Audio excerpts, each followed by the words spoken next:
Ouzel explique que la finance n'est pas une science exacte, mais un ensemble de comportements et d'habitudes qui fonctionnent sur le long terme.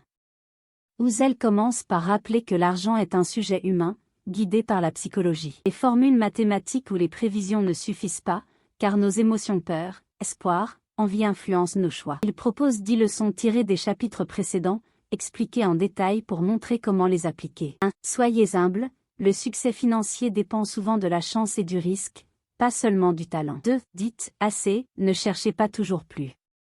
Ouzel cite Raja Gupta, qui valait 100 millions de dollars, mais a tout perdu en voulant être milliardaire. Fixez une limite à vos désirs pour protéger ce que vous avez. Profitez des intérêts composés, le temps est votre meilleur allié. Ouzel rappelle Ronald Read, qui a transformé un petit salaire en 8 millions de dollars en investissant pendant 60 ans.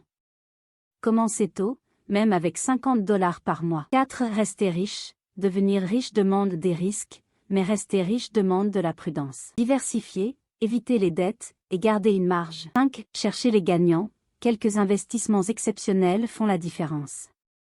Ouzel rappelle que 90% des gains de Buffett viennent de 10% de ses investissements, comme Coca-Cola. Investissez dans des fonds indiciels pour capturer ces gagnants. 6. Visez la liberté. L'argent sert à contrôler sa vie. Ouzel cite son père, qui a changé de carrière grâce à ses économies. Économisez pour dire non à ce que vous n'aimez pas et oui à ce que vous aimez. 7. Ignorez les apparences. Ne dépensez pas pour impressionner. Ouzel rappelle le paradoxe de la voiture, une Ferrari attire plus de jalousie que d'admiration. La vraie richesse est invisible, dans vos économies. 8. Économisez toujours. Épargner ne dépend pas de votre salaire, mais de votre discipline. Ouzel cite Read, qui économisait 30% de son petit salaire. Vivez en dessous de vos moyens, même si vous gagnez plus. Soyez raisonnable, choisissez des stratégies qui vous conviennent, pas celles qui semblent parfaites. Ouzel rappelle sa décision de payer sa maison en liquide pour la tranquillité, même si ce n'était pas rationnel.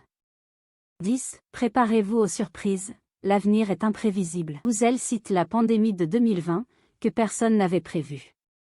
Économisez, diversifiez, et gardez une marge d'erreur pour survivre au choc. En 2020, il avait assez pour acheter une maison sans gros prêt. Ouzel explique que ces leçons sont simples, mais puissantes, car elles s'appuient sur le comportement, pas sur des calculs complexes. Ouzel conclut que gérer son argent, c'est gérer sa psychologie. Les principes de ce chapitre humilité, patience, discipline ne garantissent pas la richesse, mais ils augmentent vos chances de succès.